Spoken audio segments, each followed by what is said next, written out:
ओम श्री गणेशाय नमः। प्रिय श्रोताओं, आज की इस वीडियो में हम आपके लिए लेकर आए हैं सकट चौथ के दिन सुनी जाने वाली सभी कथाएं। सकट चौथ जो कि माघ मास के कृष्ण पक्ष की चतुर्थी तिथि है, जिसे तिल चौथ, तिलकुटा चौथ और माघी चौथ के नाम से भी जाना जाता है। आइए हम सभी श्रद्धा और भक्ति भाव से मन में गणेश भगवान का ध्यान करके सभी कथाओं का श्रवण करते हैं। एक बार की बात है, किसी नगर में एक कुम्हार रहता था। वह मिट्टी के बर्तन पकाता। एक बार जब उसने बर्तन बनाकर आंवा लगाया तो आंवा नहीं पका। हार कर वह राजा के पास जाकर प्रार्थना करने लगा कि महाराज, पता नहीं क्या बात है, आंवा पक ही नहीं रहा। राजा ने पुरोहितों को बुलवाकर इसका कारण पूछा तो राज पंडित ने कहा कि हर बार आंवा लगाते समय एक बच्चे की बलि देने से आंवा पक जाएगा। अब तो राजा का आदेश हो गया। बलि आरंभ हुई। जिस परिवार की बारी होती वो परिवार अपने बच्चों में से एक बच्चा बलि के लिए भेज देता। इस तरह कुछ दिनों के बाद सकट चौथ के दिन एक बूढ़ी माई के इकलौते लड़के की बारी आई। बूढ़ी माई के लिए तो वही उनके जीवन का इकलौता सहारा था, लेकिन राजा की आज्ञा के आगे किसी और की भला कहाँ चलती।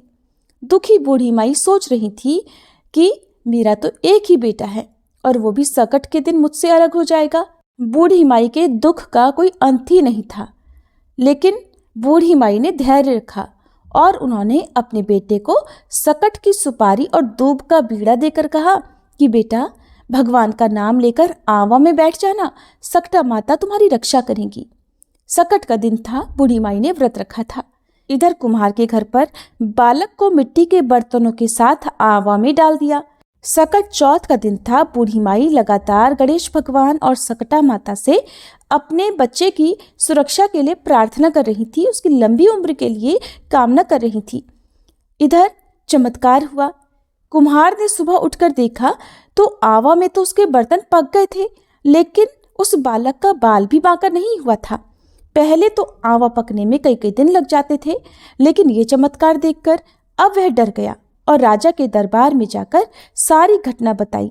इसके बाद राजा ने उस बालक और बूढ़ी माँ को बुलवाया तो माँ ने सभी तरह के विघ्नों को दूर करने वाली संकष्टी चतुर्थी का वर्णन किया।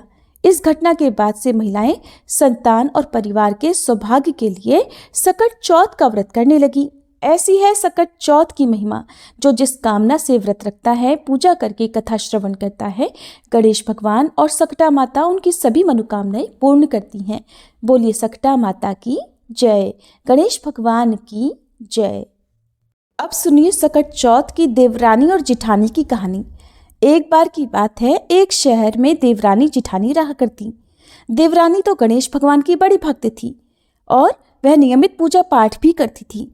देवरानी का पति जंगल से लकड़ियां काटकर उसे बेचा करता और अक्सर बीमार भी रहता था। देवरानी गरीब थी और जिठानी बहुत अमीर थी। देवरानी अपनी जिठानी के घर का सारा काम करती और बदले में जिठानी उसे बचा हुआ खाना, पुराने कपड़े आदि दे दिया करती। इसी से देवरानी का परिवार चल रहा था। ऐसा करते करते देवरानी के दिन किसी न किसी तरह से गुजर रहे थे।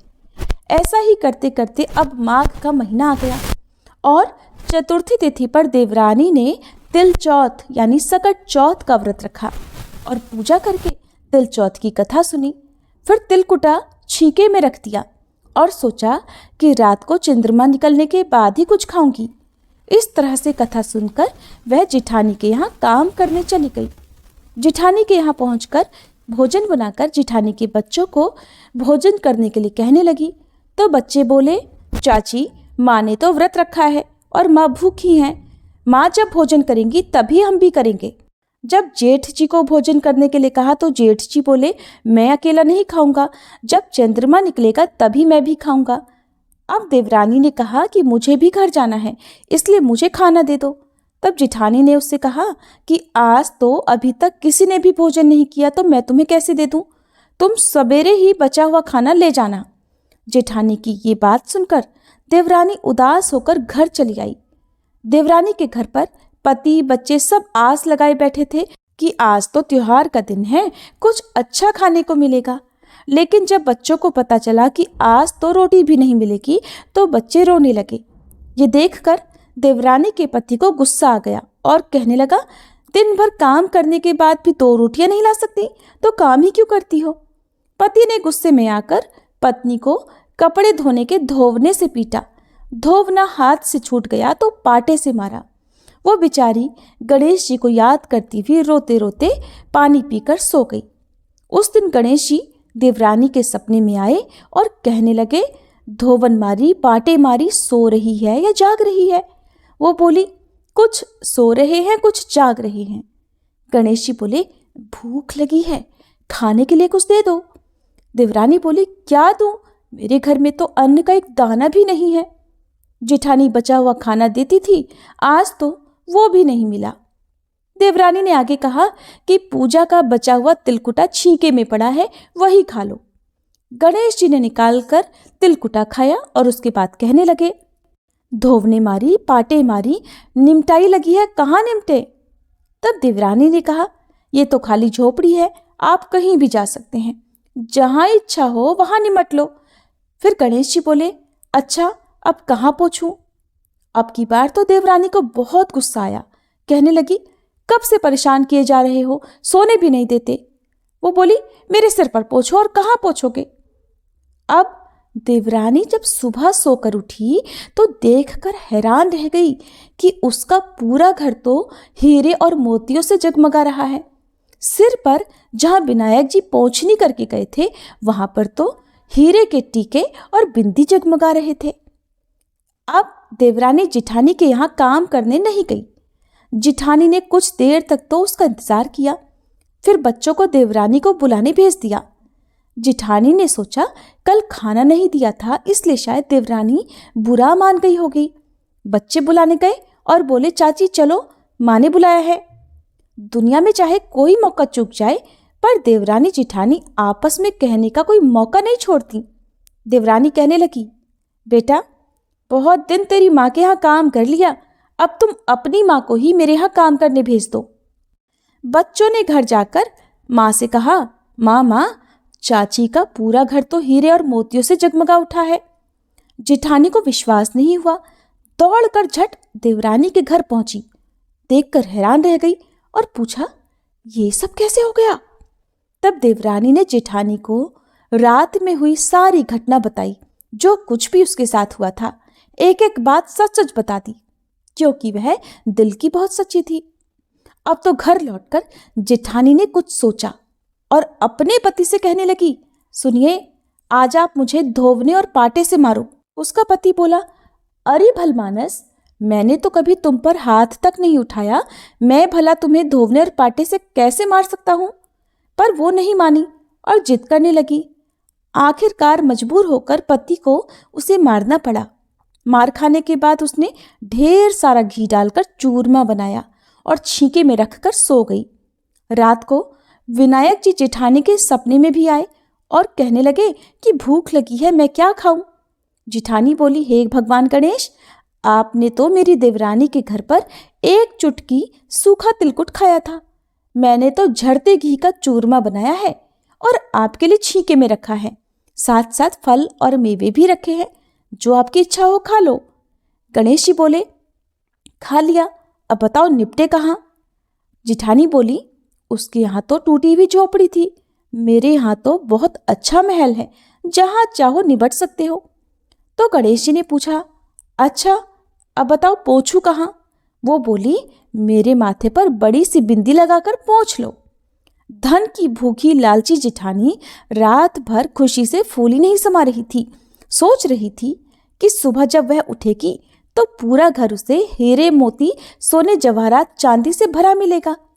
सोचते हुए वह सुबह जल्दी उठ गई, लेकिन ये क्या, उसने देखा तो हैरान रह गई कि उसका पूरा घर गंदगी और बदबू से भरा हुआ था और वहीं उसके सिर पर भी बहुत सी गंदगी लगी हुई थी।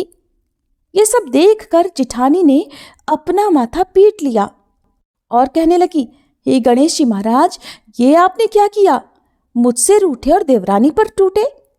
अब जेठानी ने घर साफ करने की बहुत कोशिश की, परंतु गंदगी तो और ज्यादा फैलती गई।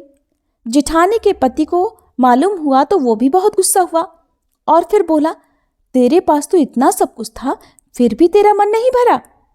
परेशान होकर जेठानी चौथ के विनायक जी से मदद की विनती करने लगी। बोली, हे गणपति, मुझसे बड़ी भूल हुई, मुझे क्षमा करो। विनायक जी ने कहा, देवरानी से जलन के कारण जो तूने किया है ना, ये उसी का फल तुझे मिला है। अब तू अपने धन में से आधा उसे देगी, तभी ये साफ होगा। गणेश जी के कहने पर उसने आधा धन तो बांट लिया, लेकिन मोहरों की एक हांडी चूल्हे के नीचे गाड़ कर रख दी। उसने सोचा किसी को पता नहीं चलेगा, और उसने उस धन को नहीं बांटा। गणेश भगवान तो सब कुछ जानते हैं। जेठानी ने अब गणेश भगवान से कहा, हे चौथ विनायक जी, अब तो अपना ये बिखराव समेट लो। वे बोले, पहले चूल्हे के नीचे गाड़ी हुई मोहरों की हांडी और ताक में रखी हुई सुई की भी पाती कर, इनका भी बंटवारा कर। इस तरह विनायक जी ने सुई जैसी छोटी चीज का भी बंटवारा करवाकर अपनी माया समेटी, और देखते ही देखते जेठानी के घर की गंदगी साफ हो गई। हे गणेश जी महाराज, जैसे आपने देवरानी पर कृपा की, वैसी सब पर करना। कहानी कहने वाले, सुनने वाले और हुंकारा भरने वाले सब पर कृपा करना, किंतु जेठानी को जैसी सजा दी वैसे किसी को मत देना। बोलिए गणेश जी महाराज की जय। साहूकार और साहूकारनी की कहानी। एक बार की बात है, एक साहूकार और साहूकारनी रहा करते थे। वो पूजा पाठ, धर्म पुण्य को बिल्कुल नहीं मानते थे, और इसी कारण उनकी कोई संतान नहीं थी। एक दिन की बात है, साहूकारनी अपनी पड़ोसन के घर गई। उस दिन सकट चौथ था, और वहां पड़ोसन सकट चौथ की पूजा करके कहानी सुना रही थी। साहूकारनी ने पड़ोसन से पूछा कि तुम ये क्या कर रही हो? पड़ोसन बोली, आज चौथ का व्रत है, इसलिए कहानी सुना रही हूँ। साहूकारनी बोली, चौथ के व्रत करने से क्या होता है? तब पड़ोसन बोली, इसे करने से अन्न, धन, सुहाग, पुत्र सब कुछ मिल जाता है। तब साहूकारनी ने कहा कि अगर मेरा गर्भ ठहर जाए तो मैं 1.25 सेर तिलकुट करूंगी और चौथ का व्रत भी करूंगी। गणेश भगवान की कृपा से जल्दी ही साहूकारनी गर्भवती हो गई। तब वह बोली, अगर मेरा पुत्र हो जाए तो मैं 2.5 सेर तिलकुट करूंगी। कुछ दिनों के बाद 9वां महीना बीतने पर उसका एक सुंदर पुत्र भी हो गया, लेकिन इस बार भी उसने सकट का व्रत नहीं किया। फिर वह बोली, हे भगवान, मेरे बेटे का विवाह हो जाएगा तो 5.25 सेर का तिलकुट करूंगी। कुछ वर्षों बाद उसके बेटे का विवाह तय हो गया, और अब जब उसका बेटा विवाह करने चला गया तो उस बार भी साहूकारनी ने तिलकुट नहीं किया। इस कारण से चौथ माता और गणेश भगवान क्रोधित हो गए, और उन्होंने फेरों से उसके बेटे को उठाकर पीपल के पेड़ पर बिठा दिया। इधर सभी वर को खोजने लगे, पर वो नहीं मिला। हताश निराश होकर सारे लोग अपने अपने घर को लौट गए। इधर जिस लड़की से साहूकारनी के लड़के का विवाह होने वाला था, वह अपनी सहेलियों के साथ गणगौर पूजने के लिए जंगल में दूब लेने गई हुई थी। तभी रास्ते में पीपल के पेड़ से आवाज आई, ओ मेरी अर्धब्याही। ये बात सुनकर जब लड़की घर आई तो उसके बाद धीरे धीरे उसका शरीर सूख कर काटा होने लगा। वह दिन पर दिन कमजोर होने लगी। एक दिन लड़की की माँ ने कहा, बेटी, मैं तो तुम्हें अच्छा खिलाती हूँ, अच्छा पहनाती हूँ, फिर भी तुम सूखती जा रही हो, ऐसा क्यों है? तब लड़की अपनी माँ से बोली, माँ, जब भी मैं दूब लेने जंगल जाती हूँ तो पीपल के पेड़ से एक आदमी बोलता है, ओ मेरी अर्धब्याही, और उसने मेहंदी भी लगा रखी है, सेहरा भी बांध रखा है। तब लड़की की माँ ने पीपल के पेड़ के पास जाकर देखा तो पहचान लिया कि ये तो उसका जमाई ही है। तब उसकी माँ ने जमाई से कहा, यहाँ क्यों बैठे हो? मेरी बेटी तो अर्धब्याही कर दिया, और अब क्या लोगे? साहूकारनी का बेटा बोला, मेरी माँ ने चौथ का तिलकुट बोला था लेकिन नहीं किया, इसलिए चौथ माता ने क्रोधित होकर मुझे यहाँ बिठा दिया है। अब तो ये सुनकर उस लड़की की माँ साहूकारनी के घर गई और उससे पूछा, क्यों, तुमने सकट चौथ का कुछ बोला है क्या? साहूकारनी बोली, हाँ, तिलकुट बोला था। उसके बाद साहूकारनी बोली, मेरा बेटा घर आ जाए तो 2.5 मन का तिलकुट करूंगी। इससे अब की बार श्री गणेश भगवान प्रसन्न हो गए और उसके बेटे को फेरों में लाकर बिठा दिया। अब बेटे का विवाह धूमधाम से हो गया। जब साहूकारनी के बेटा और बहू घर आ गए तब साहूकारनी ने 2.5 मन तिलकुट किया और बोली, हे चौथ माता, हे गणेश भगवान, आपके आशीर्वाद से मेरे बेटा बहू घर आ गए हैं, जिससे अब मैं हमेशा तिलकुट करके व्रत करूंगी। इसके बाद सारे नगरवासियों ने भी तिलकुट के साथ सकट व्रत करना आरंभ कर दिया। हे चौथ माता, हे सकट देव, जिस तरह साहूकारनी को बेटे बहू से मिलवाया, वैसे ही हम सबको मिलवाना। इस कथा को कहने सुनने वालों का भला करना। बोलिए सकटा माता की जय, सकट देव की जय। अमर सुहाग और पीहर देने वाली गणेश भगवान की कहानी। एक बार की बात है, एक भाई और बहन थे। बहन का विवाह हो चुका था और भाई भी अपनी पत्नी के साथ अपने घर में रहा करता था। बहन का नियम था कि वो अपने भाई का चेहरा देखकर ही भोजन किया करती, इसलिए हर रोज वो सुबह उठती और अपनी ससुराल में घर का सारा काम जल्दी जल्दी करके अपने भाई का मुंह देखने के लिए उसके घर जाया करती। एक दिन रास्ते में एक पीपल के नीचे गणेश भगवान की मूर्ति रखी हुई थी। उसने भगवान के सामने हाथ जोड़कर कहा कि हे गणपति, मेरे जैसा अमर सुहाग और मेरे जैसा अमर पीहर सबको दीजिए। ऐसा कहकर वह आगे बढ़ जाती। जंगल की झाड़ियों के कांटे उसके पैरों में चुभा करते। एक दिन वह अपने भाई के घर पहुंची तो उदास होकर भाई का मुंह देखकर बैठ गई। भाभी ने पूछा, तुम्हारे पैरों में क्या हो गया है? ये सुनकर उसने भाभी को जवाब दिया कि भाभी, रास्ते में जंगल की झाड़ियों के गिरे हुए कांटे मेरे पाँव में चुभ गए हैं। सुनकर लड़की की भाभी ने अपने पति से कहा कि सुनिए, आपकी बहन जब आती हैं तो रास्ते में झाड़ियों के गिरे हुए कांटे उनके पाँव में चुभ जाते हैं, आप रास्ते को साफ करवा दो। भाई ने तब कुल्हाड़ी लेकर सारी झाड़ियों को काटकर रास्ता साफ कर दिया, सारे कांटे भी हटा दिए। सफाई के कारण भगवान गणेश जी की मूर्ति का वो स्थान भी वहां से हट गया। अब तो ये देखकर भगवान गुस्सा हो गए और उसके भाई के प्राण हर लिए। लोग अंतिम संस्कार के लिए जब भाई को लेकर जा रहे थे तो उसकी भाभी रोते हुए लोगों से कहने लगी कि थोड़ी देर रुक जाओ, उनकी बहन आने वाली है, वो अपने भाई का मुंह देखे बिना नहीं रह सकती, उसका ये रोज का नियम है।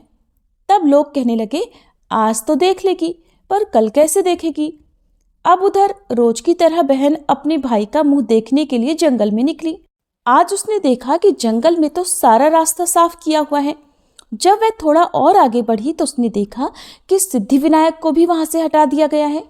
तब उसने भाई के घर जाने से पहले गणेश जी को एक अच्छे स्थान पर रख दिया और हाथ जोड़कर बोली, हे भगवान, मेरे जैसा अमर सुहाग और मेरे जैसा अमर पीहर सबको देना। ऐसा बोलकर वह हर दिन की तरह आगे निकल गई। भगवान तब सोचने लगे कि अगर इसकी नहीं सुनी तो फिर हमें कौन मानेगा, हमें कौन पूजेगा।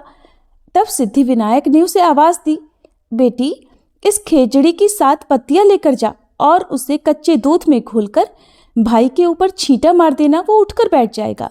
ये सुनकर जब बहन पीछे मुड़ी तो वहां तो कोई नहीं था। फिर वो सोचने लगी कि ठीक है, जैसा सुन लिया वैसा ही कर लेती हूँ। फिर वह 7 खेजड़ी की पत्तियां लेकर अपने भाई के घर पहुंची। वहां उसने देखा कि कई लोग बैठे हुए हैं, भाभी बैठी रो रही है और सामने ही भाई का शव रखा है। तब उसने पत्तियों को बताए हुए नियम के अनुसार भाई के ऊपर इस्तेमाल किया। भाई तुरंत उठकर बैठ गया। फिर भाई बहन से बोला कि मुझे बहुत ही गहरी नींद आ गई थी। तब बहन बोली कि ऐसी नींद तो किसी दुश्मन को भी ना आए, और उसने अपनी सारी बात अपने भाई को बता दी। मान्यताओं के अनुसार यह है गणेश भगवान की कहानी, जिसे सुनने पर भगवान गणेश की कृपा प्राप्त होती है। अब सुनिए चौथ माता की कथा। प्राचीन कथा के अनुसार एक बार एक सेठ सेठानी थे। उनके एक बेटा और बहू भी थे। बहू सबको भोजन कराकर फिर स्वयं भोजन करा करती। उनकी एक पड़ोसन ऐसी भी थी जो रोज बहू से पूछती कि बहू आज क्या बनाया खाया है। बहू कहती ठंडो बासी। एक दिन उसके पति ने ऐसा सुनकर विचार किया कि आज तो पकवान बनाए जाएं, फिर देखें मेरी पत्नी क्या कहती है। उसने तरह तरह के पकवान बनवाए और घर के सभी लोगों ने एक साथ बैठकर भोजन किया। आज भी पड़ोसन ने पूछा तो बहू ने वही कहा, ठंडो बासी। सेठ के लड़के ने सोचा हो ना हो कोई बात जरूर है जिस कारण मेरी पत्नी ऐसा कहती है। फिर उसने अपनी पत्नी से पूछा, तुम रोज ठंडो बासी खाया ऐसा क्यों कहती हो, जबकि हम सब ने तो एक साथ बैठकर कई तरह के पकवान खाए थे। तब उसकी पत्नी बोली, हम सब जो खा रहे हैं वह हमारे बाप दादाओं की कमाई है। जिस दिन आप कमा कर लाओगे उस दिन मैं समझूंगी कि हम ताजा भोजन कर रहे हैं। सेठ के लड़के ने इस बात पर खूब विचार किया। फिर एक दिन अपनी माँ से बोला, माँ, मैं एक बड़े शहर में पैसे कमाने जा रहा हूँ। माँ बोली, बेटा, हमारे पास तो इतना धन है कि खाए नहीं खाया जाएगा। माँ के मना करने पर भी बेटे ने खुद कमाने का निश्चय कर लिया और जाते समय अपनी पत्नी से बोला कि मैं जब तक कमाकर बहुत सारा धन लेकर वापस ना लौट आऊं, तुम चूल्हे की आग मत बुझने देना। और फिर एक दिन चूल्हे की आग बुझ गई। तब वह मनी मन घबराने लगी, कहीं मेरे पति पर कोई संकट तो नहीं आ पड़ा। जल्दी से पड़ोस में से आग लाकर चूल्हे में रख दूं, ऐसा सोचकर वह पड़ोस में गई। वहां पड़ोसन चौथ माता का व्रत पूजन कर रही थी। पड़ोसन ने कहा, बहन, थोड़ी देर में आकर ले जाना। बहू ने पड़ोसन से पूछा कि आप ये व्रत क्यों करती हो, इससे क्या मिलता है? पड़ोसन बोली, चौथ माता के इस व्रत को करने से अन्न लक्ष्मी मिले और अपनी मनोकामना भी पूरी होती है।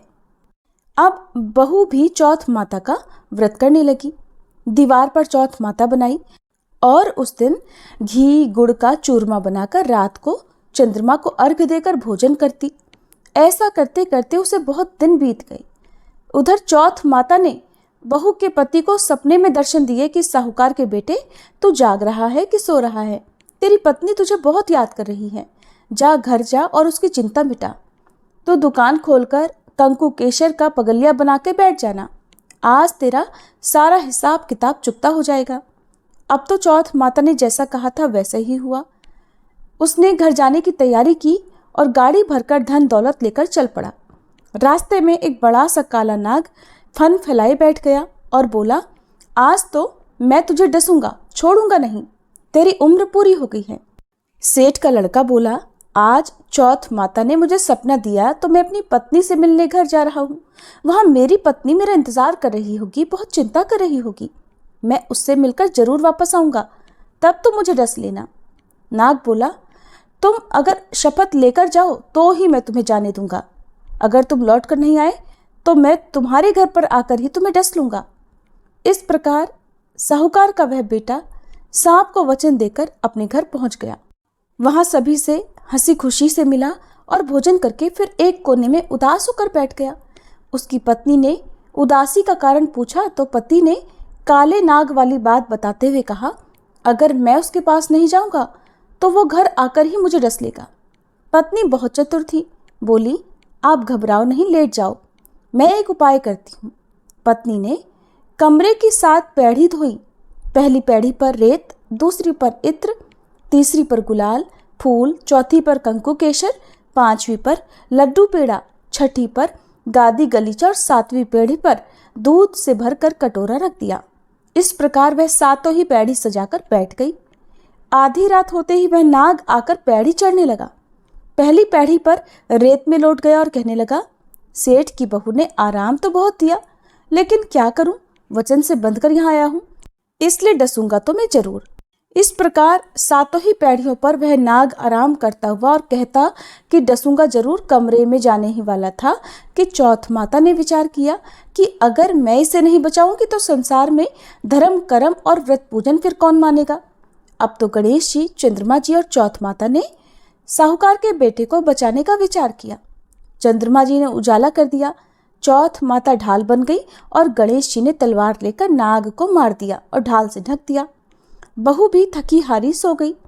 दिन हुआ तो लोग बेटे से मिलने आए, परंतु बेटा बहू तो उठे ही नहीं थे। बहुत देर हो गई तो माँ उन्हें उठाने के लिए गई।